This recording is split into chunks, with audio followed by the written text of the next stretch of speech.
I'm picking up a male energy, a young male energy too. Just to throw that out there. You? Who would that be? It's her fiance. Her fiance. I feel like I'm on a racetrack or something. A car. Yeah. A curvy road. Yeah. When they're like there's like going fast, and then I see the car like go like that Into a tree. like, spin into something. Mm-hmm. Yeah. Sorry, I got chills. I got chills up my spine. Did he pass instantly? Because I feel like it was like a bang, and there was like a flash, and I heard like this high pitched ring, and then he crossed over like very fast. Very instantly, they said that he didn't feel anything. Like to the point where he's like, I didn't even know I was dead.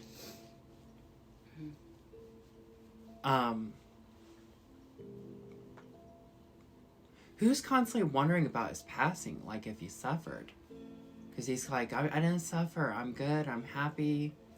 I have always wanted to know if he felt pain or...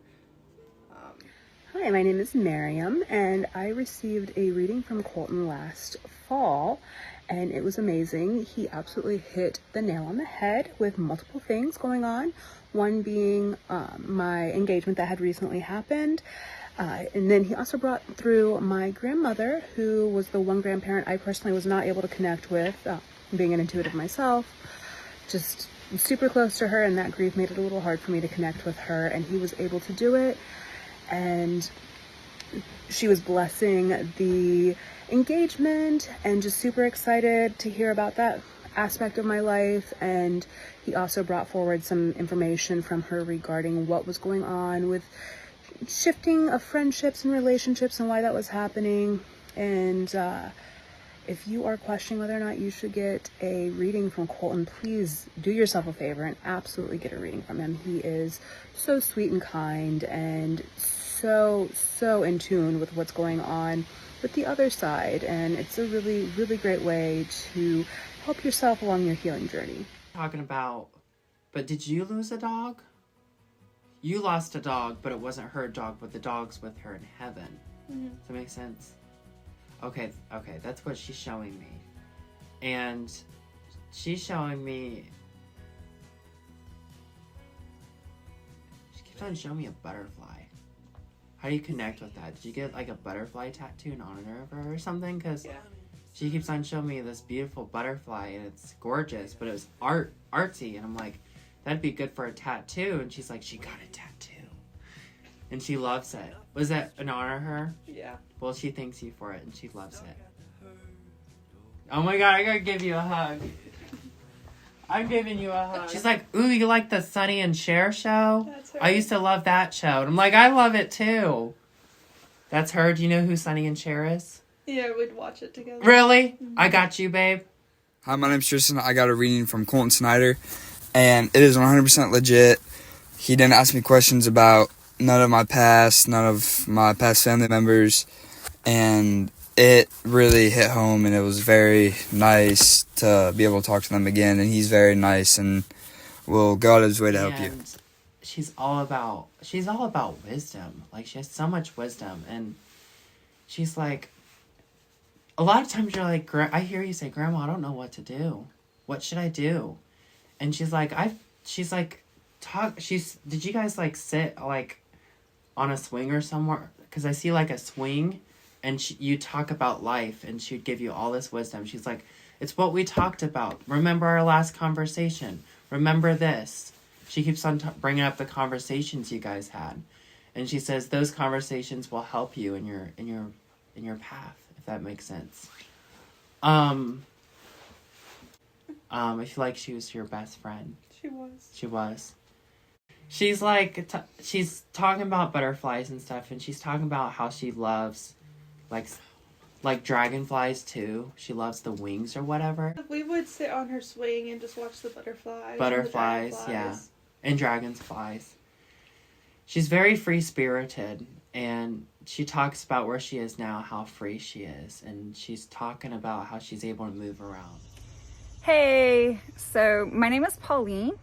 I reached out to Colton around fall time frame, and I asked him some questions that pertain to my marriage that I was in at the time. What was going on was the face that my husband was showing me at home was not the face he was giving other people when he left our home. So I called him because I was extremely confused by my husband's behavior, and Colton was able to guide me and tell me exactly what was going on, and I didn't want to accept it. So here's the thing. I had a situation that I knew something was going on, but I didn't want to face it. So when I reached out to Colton, he made time for me, and he was compassionate. He was empathetic to my situation because he could literally see what was going on, and he chose his words to me in a kind way where I feel like I wouldn't have got that from anybody else, and he told me the truth without me exactly knowing what was going on. So when I decided to face reality with my current husband, I started with the phone bill that I was paying on, and I went and discovered by calling these numbers that I didn't recognize, my husband was having multiple affairs, my husband at that time. Since then, Colton has been compassionate in every time that I have called him in regards to being in and out of court. And it's a situation you don't ever want to find yourself in. It's true that we need prayer, we need this, that, and the third, but we cannot ignore reality. So if you're wanting to get a reading that is sincere, that is right on the money, I do recommend Colton. I just want you to know he's on the other side, and he loves you, but I don't know, was there things that were not resolved before he died? Was there like some type of conflict? Because he's trying to fix things. He's like, there's things I'm sorry for, there's things I didn't say, there's things I didn't do, and he has regret about that. Yeah, he cheated on me the night he died. Oh, that's where that comes in. Because he has a lot of regret. Yeah. A lot. Do you know for a fact he did cheat? Yeah, the guy that he was with told me. Wow. That's where Brandon or Jeff went to go pick him up. Was that another girl's house? Do you think that it kind of led to his passing, though? Because he was in the right mind when he was driving? Because I feel like... Oh, yeah, that he was drunk? And not in his okay. right mind. Absolutely.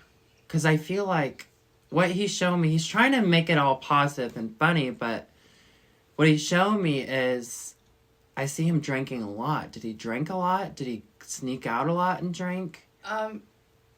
We were young. I mean, 23. Yeah, we'd go to the bars a lot. But I seen he did it for an escape, though.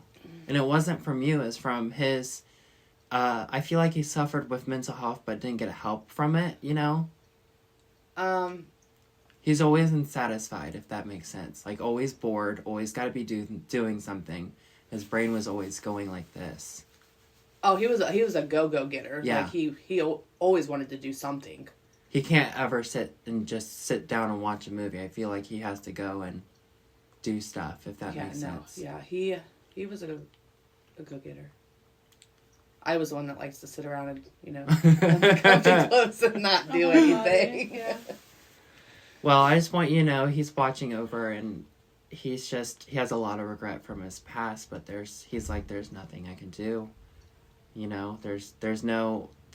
He doesn't even want to apologize because he feels like he says sorry to people, and anymore it's just words. Right. And he doesn't know how else to show his apologies because there's other things in his life that he's sorry for too. Because I feel like he got so caught up in the fun and the party and the moment, he lost track of who he was inside as well, if that makes sense. So, but he's in a place where he gets to see the truth. he gets to escape from his mental health, and he gets to find peace. Yeah. I'm sorry about that. No, you're okay. You're okay. How long has it been? 17 years. 17 years. I still feel like it affects you, though. Oh, every day. A lot. Yeah. Every day. I hide it so nobody knows. Because you felt like he was your soulmate, and then it was like it was broken, and then he not only died, you also found out he cheated, and it. I was supposed to be there that night, and Yeah. I didn't go. I went to work, so I have a lot of regret on myself. If I would have went, none of it would have happened. I have a question. I don't want to go back through this, but he wants me to. Was it kind of like a one night stand type thing? Because Yes. I feel like he didn't even know the girl. No. I feel like he got really trashed, and he's not making excuses. He's like, I still made that decision. Right. But he said, I was fucking drunk, and I was horny. Yep. That would be him. Yeah, that was the one time that I know of. I mean, he's never done it before. Yeah. He was just drunk and Stupid. With And the whenever I boys. want to talk, who's grandpa? Was it yours? Because They're our uncles. She never met hers. Yeah, I never got to meet her. the one I'm talking about has like binoculars. He sits in the backyard and shit. That's grandpa. That's your grandpa? Okay. Did he have like a bird book or something? Because I see him like because he would watch things in his yard and he'd like, ooh, that's this type of bird. That's that type of animal. He was like really big on animals and naming them, and was obsessed with like looking at the color of them and stuff like that. Did he have like a journal? He had a bird book. A bird book, okay. He had all the See, birds he, in he it. was specific as Wow. shit. And watching his the birds. And his binoculars that hung on the. Did he like go in front and backyard a lot? Like I see him going back and forth. He probably did. He had a bird feeder right outside the dining room window. Oh, nice. I think he built it. It was huge.